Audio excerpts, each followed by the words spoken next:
This is Democracy Now!, democracynow.org, The War and Peace Report. I'm Amy Goodman. We begin today's show in West Virginia.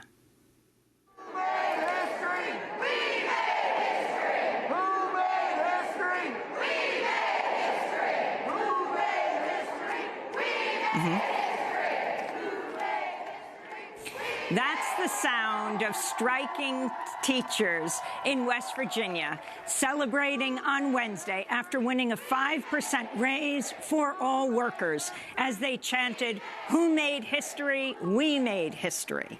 The Wildcat strike began on February 22nd and shut down every public school in the state. It was the longest teacher strike in West Virginia history. The governor, Jim Justice, signed the bill to raise salaries during a news conference Tuesday. Today is a new day for education in West Virginia. We will move forward. No more looking back. West Virginia renews its investment in education and our precious children today.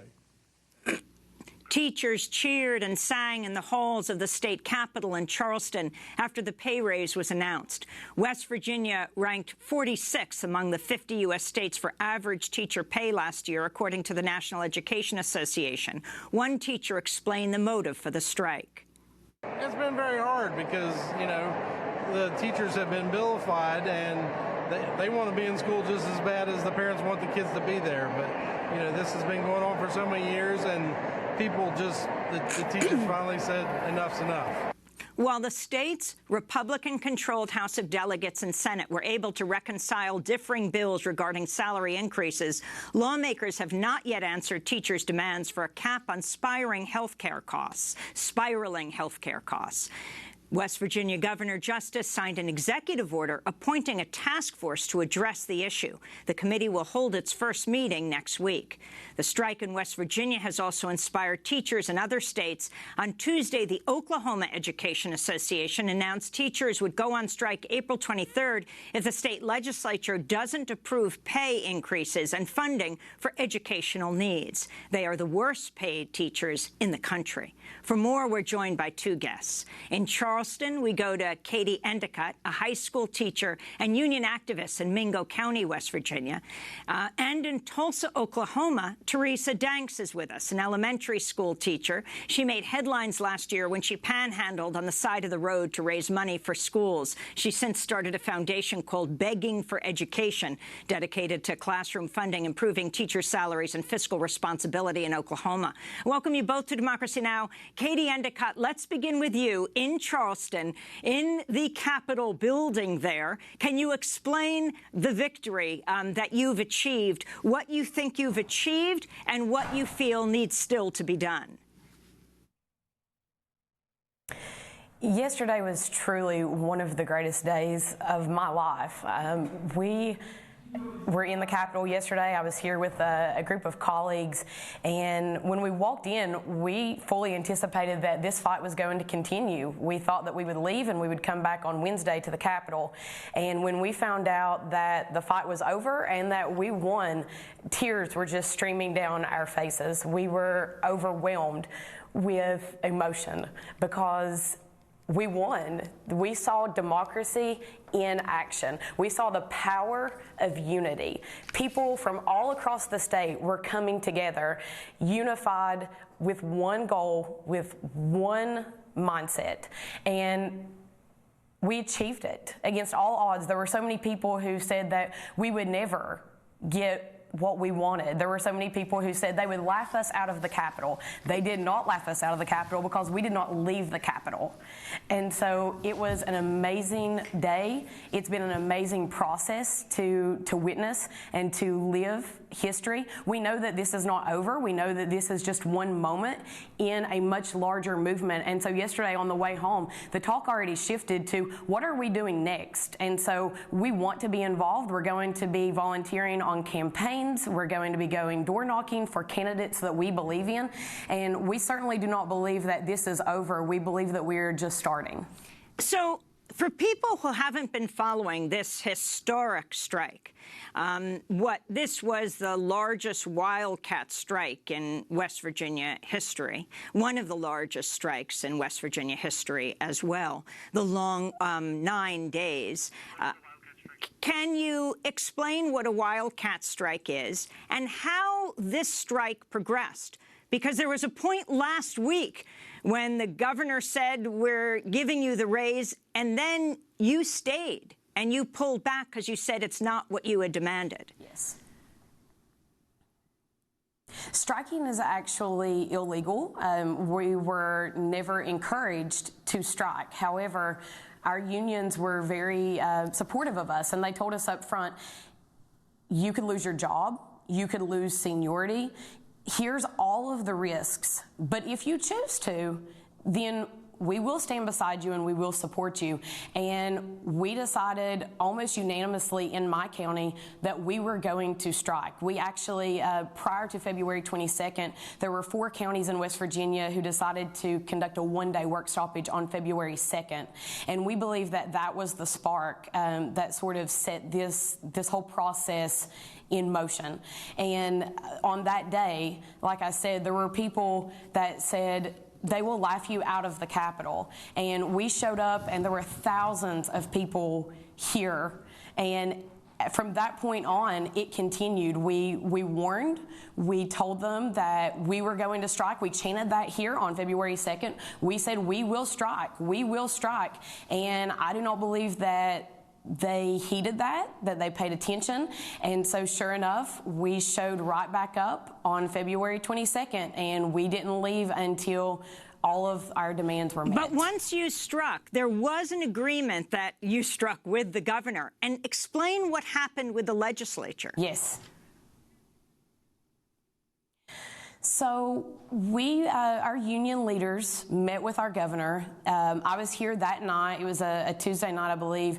I had been on a local picket line, and then I drove to Charleston and was here we were told there was going to be an announcement made. And at the beginning of that announcement, everyone was very positive. We thought we had won at that point.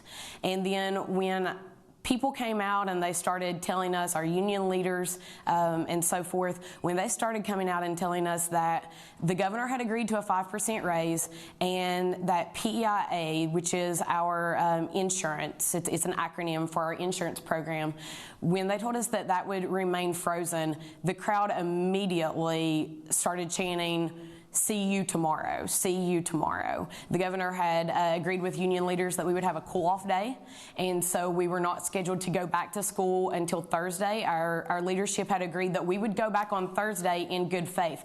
But the people of West Virginia, they said, no, we are not going to go back in good faith. You have to, this is the line we've been using, you have to sign, seal, and deliver it. And so we were determined that we were not going back. I went through the hallway on Wednesday during the cool-off day, and I was trying to talk to union leaders, and we were all very clear, we are not going back. We had union meetings across the state. Some people met here on the steps of the Capitol with their union members, and we voted instantly, and it was overwhelming. Everyone was coming through the Capitol, and they were saying, what's Mingo County doing? What's Mason County doing? What's Logan County doing? And everybody was saying, we're not going back. We are not going to go back until they fix this. And so together we stood, and in spite of a tentative agreement, we said, you can say that, you can make us promises, but you have to actually follow through. Promises alone are not enough. We want it in writing. So yesterday, you achieved a part of what you asked for, enough to return. I wanted to go to the news conference of the Republican governor of West Virginia's Governor James Justice, questioned whether the teacher salary increases would be paid for through cuts to Medicaid. You tweeted this morning that you found additional budget cuts to pay for the raises, and the Senate Finance Chairman Blair said these would be deep cuts, $20 million in general service programs as well as Medicaid. So are you saying that what you're about to sign, not only does not address the full funding of the PEIA, but it could also be paid for through cuts to low-income and poor children in their Medicaid children that teachers teach? There's not a chance on this planet that's going to be the case.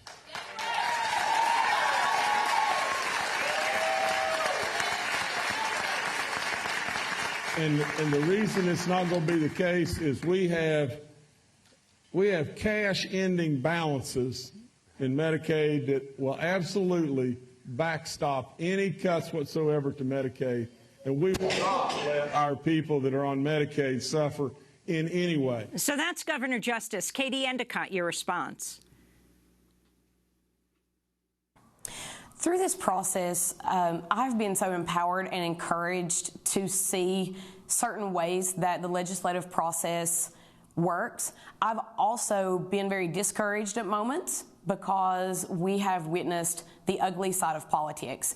And I believe that yesterday and prior to yesterday, we witnessed that. We witnessed this divisive rhetoric that was meant to divide and vilify teachers and to take away from this monumentous victory that we have achieved.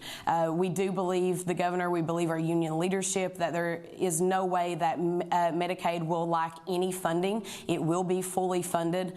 And we trust our Democratic senators that and our Republican allies that have stood with us through this process, that they would not dare take away from the children of our state.